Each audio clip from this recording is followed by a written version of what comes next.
Hello नमस्कार, जय हिंद, वंदे मातरम। आप देख रहे हैं जियो न्यूज और हम आपके लिए लेकर आए हैं देश दुनिया की आपके राज्य शहर की सिलेक्टेड काम की फटाफट बड़ी खबरें। लेकिन उससे पहले यदि आपने हमारे चैनल को सब्सक्राइब नहीं किया है तो चैनल को सब्सक्राइब करके बेल नोटिफिकेशन ऑन करें और इस वीडियो को ज्यादा से ज्यादा लाइक और शेयर करें। बड़ी खबरें देखने से पहले आपके लिए आज का सवाल, भारत में शिक्षक दिवस किस तारीख को मनाया जाता है? ऑप्शन ए 5 सितंबर, ऑप्शन बी 14 नवंबर, ऑप्शन सी 2 अक्टूबर और ऑप्शन डी 26 जनवरी। इस सवाल का जवाब हमें कमेंट करें और आप किस राज्य और शहर की ज्यादा खबरें देखना चाहते हैं हमें कमेंट करके बताएं ताकि हम आपके राज्य शहर की ज्यादा खबरें दिखा सकें। चलिए अब देखते हैं आज की फटाफट बड़ी खबरें।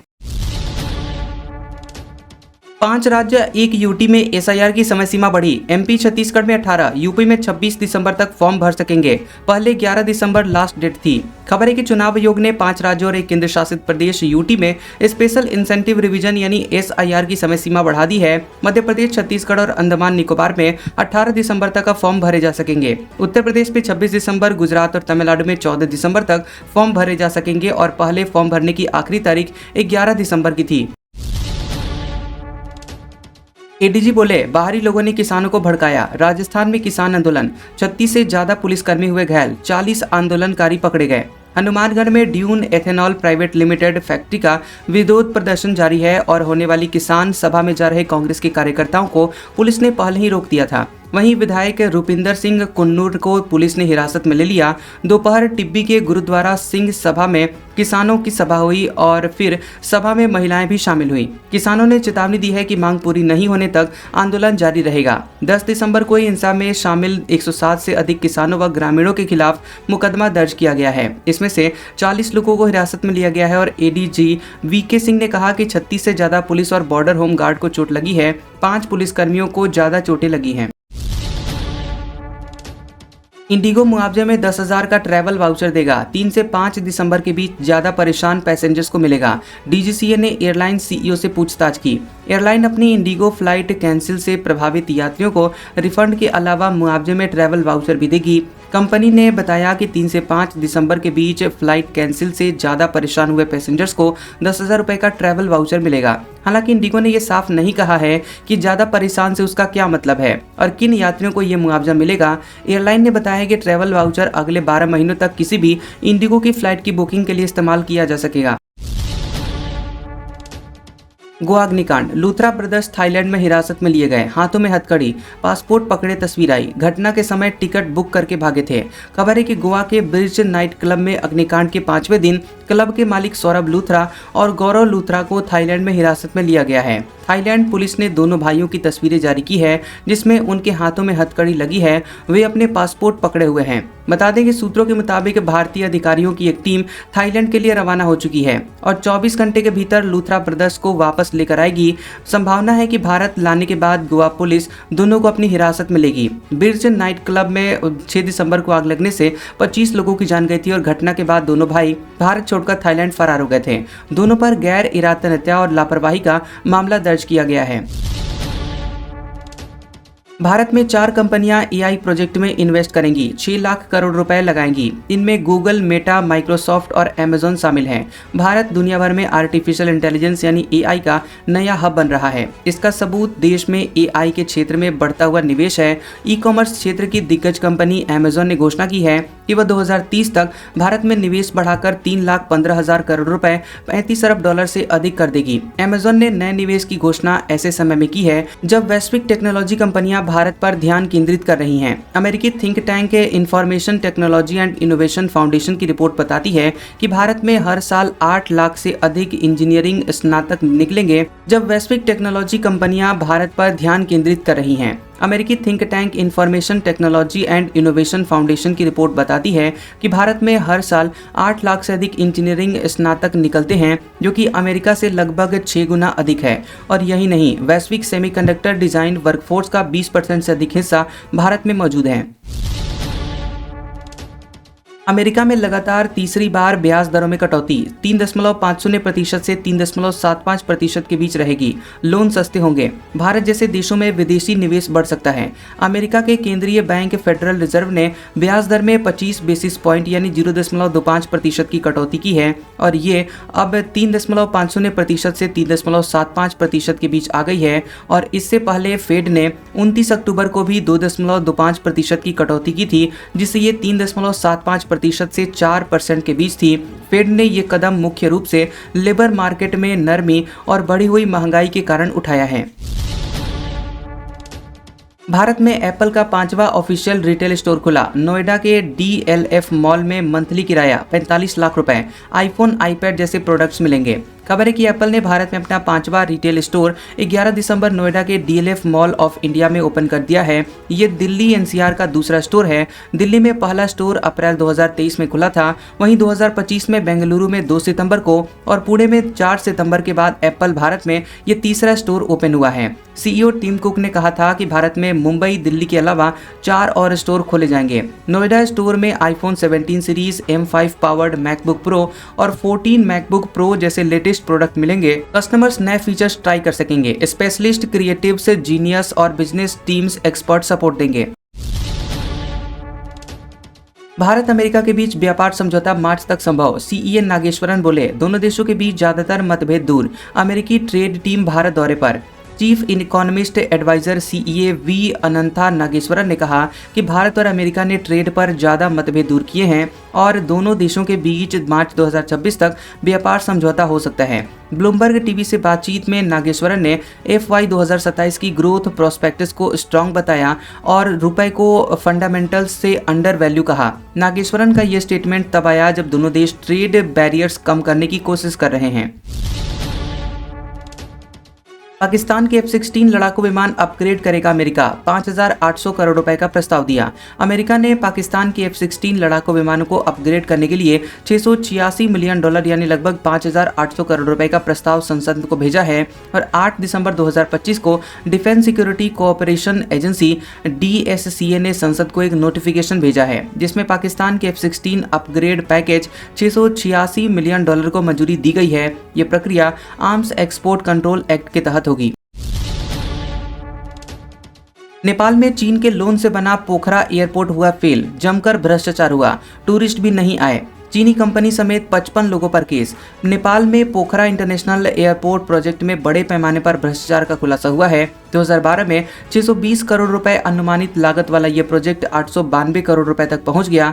जांच के बाद नेपाल की commission for investigation of abuse of authority CIAA ने 5 पूर्व मंत्रियों, 10 पूर्व सचिवों समेत कुल 55 लोगों और चीनी कंपनी चाइना CAMC इंजीनियरिंग पर भ्रष्टाचार का केस दर्ज किया है। एयरपोर्ट 2023 में शुरू हुआ लेकिन 2.5 साल में यहां पर सिर्फ 45 इंटरनेशनल फ्लाइट्स आई और करीब 3,000 यात्री ही पहुंचे, जबकि इसे पश्चिमी नेपाल का अंतर्राष्ट्रीय पर्यटन हब घोषित किया गया था।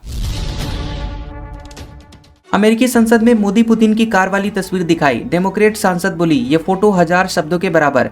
कहा, ट्रंप की विदेश नीति फेल हुई। रूसी राष्ट्रपति व्लादिमीर पुतिन का भारत दौरा अमेरिका में भी चर्चा का विषय बना हुआ है। एक अमेरिकी सांसद ने PM मोदी और पुतिन की सेल्फी वाली तस्वीर दिखाकर राष्ट्रपति ट्रंप की विदेश नीति की आलोचना की है। अमेरिकी प्रतिनिधि सिडनी कैमलेगर डव ने मोदी पुतिन की तस्वीर की ओर इशारा करते हुए कहा कि यह पोस्टर 1000 शब्दों के बराबर है। इसके साथ ही उन्होंने अमेरिकी राष्ट्रपति डोनाल्ड ट्रंप की भारत नीति की कड़ी आलोचना की है। बनभूलपुरा अतिक्रमण मामला, सुप्रीम कोर्ट में सुनवाई टली। 16 दिसंबर मिली अगली तारीख। हल्द्वानी में हाई अलर्ट जारी, 500 से ज्यादा जवान हुए तैनात। उत्तराखंड के हल्द्वानी के बनभूलपुरा में रेलवे भूमि अतिक्रमण मामले में सुप्रीम कोर्ट में होने वाली सुनवाई टल गई है। मामले की अगली सुनवाई अब 16 दिसंबर को होगी और इससे पहले भी 2 दिसंबर को सुनवाई को टाल दिया गया था। वहीं सुबह से ही हल्द्वानी को हाई अलर्ट जोन में रखा गया और इलाके में दुकान और स्कूल बंद कर दिए गए। आने जाने वालों को आधार कार्ड दिखाकर ही एंट्री मिल रही है। पुलिस ने 15 लोगों को हिरासत में लिया है। वहीं पूर्व में दिल्ली ब्लास्ट मामले में शक में गिरफ्तार किए गए बिलाल मस्जिद के इमाम आसिम कासमी को पुलिस ने 50,000 रुपए के निजी मुचलके का नोटिस देकर शांति व्यवस्था बनाए रखने को कहा है। अमेरिका के बाद मैक्सिको भी भारत पर 50% टैरिफ लगाएगा। 2026 से लागू होगा। एक्सपर्ट्स बोले, ट्रंप को खुश करने की कोशिश हो रही है। अमेरिका के बाद अब मैक्सिको भी भारत पर हाई टैरिफ लगाने जा रहा है। मैक्सिको की संसद ने भारत समेत 5 एशियाई देशों पर 50% तक का भारी टैरिफ लगाने का ऐलान किया है। ये टैरिफ ऐसे देशों पर लगाया जाएगा जिनके साथ मैक्सिको का कोई फ्री ट्रेड एग्रीमेंट नहीं है। यह साल 2026 से लागू होगा। जिन देशों पर मैक्सिको ये टैरिफ लगाएगा उनमें भारत के अलावा चीन, दक्षिण कोरिया, थाईलैंड और इंडोनेशिया शामिल हैं। मैक्सिको इन देशों से बहुत ज्यादा सामान खरीदता है और 2024 में इन देशों से 253 $2.7 अरब का सामान आया और इतने ज्यादा आयात की वजह से मैक्सिको को करीब $223 अरब का घाटा हुआ। हरियाणा सीएम सैनी का 1 दिवसीय दिल्ली दौरा, नाश्ते पर सांसदों से चर्चा की, फिर पीएम मोदी से मिले। 24 को हरियाणा आएंगे अमित शाह। हरियाणा मुख्यमंत्री नायब सिंह सैनी दिल्ली दौरे पर रहे और दिल्ली में ब्रेकफास्ट पर सीएम नायब सैनी की सूबे के सभी बीजेपी लोकसभा सांसदों और राज्यसभा सांसदों के साथ मीटिंग हुई। इस मीटिंग में हरियाणा के कई अहम मुद्दों पर चर्चा हुई है। करीब 2 घंटे तक सांसदों के साथ मीटिंग के बाद मुख्यमंत्री नायब सैनी संसद भवन रवाना हो गए। वहीं सीएम की प्रधानमंत्री से मुलाकात हुई। वहीं सीएम ने मुलाकात के दौरान हरियाणा की केंद्रीय और राज्य की योजनाओं के बारे में जानकारी दी। इसके साथ ही सीएम ने राज्य के सांसदों और केंद्रीय मंत्रियों के साथ हुई मीटिंग का फीडबैक भी प्रधानमंत्री से साझा किया। वेनेजुएला पर अमेरिका का मिलिट्री एक्शन, बीच समंदर में जहाज पर हथियारबंद कमांडो उतरे, पल भर में कब्जा किया। वेनेजुएला बोला ये समुद्री डकैती है। अमेरिका ने वेनेजुएला के तट के पास बीच समंदर में एक बहुत बड़े क्रूड ऑयल टैंकर को जब्त कर लिया है और अमेरिकी अटॉर्नी जनरल पैम बॉन्डी ने सोशल मीडिया पर इस ऑपरेशन का एक 45 सेकंड का वीडियो जारी किया। वीडियो में 2 सैन्य हेलीकॉप्टर समुद्र के ऊपर से तेजी से उतरते हुए टैंकर को घेरते हुए हैं और उनमें से कई कमांडो रस्सियों के सहारे टैंकर के डेक पर उतरते हैं और कुछ ही मिनटों में टैंकर को अपने कब्जे में ले लेते हैं। व्हाइट हाउस में पत्रकारों से बातचीत में राष्ट्रपति डोनाल्ड ट्रंप ने भी इस जब्ती की पुष्टि की है। दूसरी ओर वेनेजुएला के राष्ट्रपति निकोलस मादुरो ने इस कार्रवाई को समुद्री डकैती और खुलेआम चोरी करार देते हुए कड़ी निंदा की है। पाकिस्तान के पूर्व आईएसआई चीफ हमीद को 14 साल कैद, मिलिट्री कोर्ट ने 4 आरोपों में दोषी ठहराया। पूर्व पीएम इमरान खान के करीबी हैं। पाकिस्तान की एक मिलिट्री कोर्ट ने पूर्व आईएसआई चीफ फैज हमीद को 14 साल कैद की सजा सुनाई है। उनके खिलाफ करीब 15 महीने तक कोर्ट मार्शल की कार्रवाई चली और फैज की तरफ से जारी किए गए बयान के मुताबिक फैज पर 4 गंभीर आरोपों में मुकदमा चलाया गया है। उन पर राजनीतिक गतिविधियों में शामिल होने, ऑफिशियल सीक्रेट्स एक्ट का उल्लंघन कर देश के हितों को नुकसान पहुंचाने, सरकारी अधिकार और संसाधनों का दुरुपयोग करने और लोगों को नुकसान पहुंचाने के आरोप थे।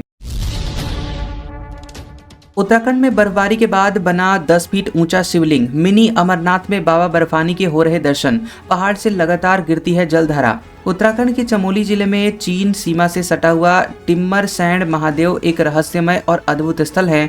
यहाँ पर प्राकृतिक रूप से बर्फ से बने हुए शिवलिंग के रूप में महादेव विराजमान हैं, जो कि अमरनाथ की गुफा में बर्फीले बाबा के समान दिखाई देते हैं। दिसंबर से मार्च तक यहाँ बर्फ से शिवलिंग का निर्माण होता है, जिस पर पहाड़ से लगातार जलधारा गिरती रहती है। यह दृश्य श्रद्धालुओं को अमरनाथ की याद दिलाता है और एक अनूठा आध्यात्मिक अनुभव प्रदान करता है। यह मंदिर जोशीमठ से लगभग 100 किलोमीटर दूर है और भारत चीन सीमा पर स्थित अंतिम गांव नीति में स्थित है। ये दुर्गम क्षेत्र होने के बावजूद स्थानीय लोगों के साथ साथ सेना और आईटीबीपी के जवानों के लिए भी इस गुफा का विशेष महत्व है। राहुल गांधी ने चीफ इंफॉर्मेशन कमिश्नर की नियुक्ति पर सवाल उठाए। पूछा, एसटी, ओबीसी और अल्पसंख्यक समुदाय से कितने उम्मीदवार?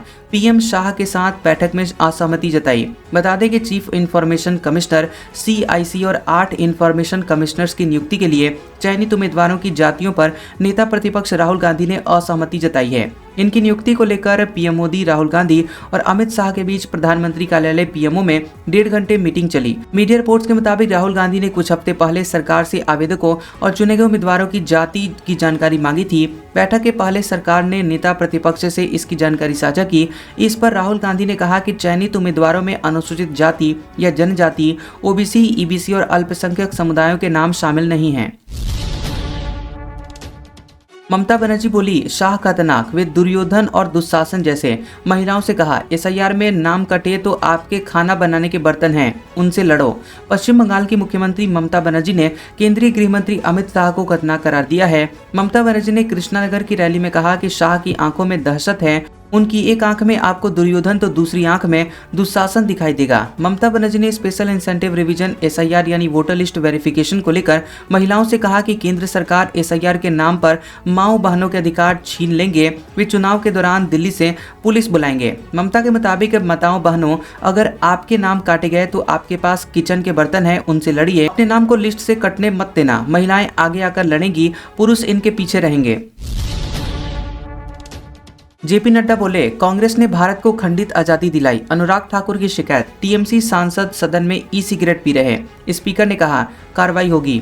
संसद के शीतकालीन सत्र में 9वें दिन की कार्रवाई जारी है और भाजपा सांसद अनुराग ठाकुर ने स्पीकर ओम बिरला को शिकायत करते हुए कहा कि टीएमसी सांसद सदन में ई सिगरेट पी रहे हैं। इस पर स्पीकर ने कहा कि एक्शन लिया जाएगा। विपक्ष के सवाल पर पेट्रोलियम मंत्री हरदीप सिंह पुरी पैंट की जेब में हाथ डाले हुए ही जवाब दे रहे थे। इस पर स्पीकर ओम बिरला ने उन्हें टोका और कहा कि माननीय सांसद जेब से हाथ निकालकर जवाब दें। इस पर हरदीप पुरी ने तुरंत हाथ अपने पैंट से निकाल लिए और इधर रक्षा मंत्री राजनाथ सिंह लोकसभा पहुंचे। जैसे ही वे कार से उतरे, कांग्रेस सांसद जयराम रमेश ने उनसे मुलाकात की। रमेश ने सरदार पटेल की इनसाइड स्टोरी मणिबेन पटेल की डायरी नाम की किताब सौंपी। कहा ये गुजराती में है, इसे पढ़िएगा। आज का सुविचार ये याद रखना कि बेईमानी से कमाया हुआ पैसा बीमारी में ही चला जाता है। कैसा लगा ये वीडियो हमें कमेंट सेक्शन में जरूर बताएं। वीडियो पसंद आया हो तो वीडियो को लाइक और शेयर करें और ऐसी इंटरेस्टिंग वीडियोस देखने के लिए हमारे चैनल जियोबी न्यूज को सब्सक्राइब करें और बेल आइकॉन को दबाएं। और हमारे ओल्ड और लेटेस्ट वीडियोस देखने के लिए हमारे प्लेलिस्ट और कम्युनिटी टैब को जरूर चेक करें। तो मिलते हैं अगले वीडियो में, तब तक के लिए आपका शुक्रिया।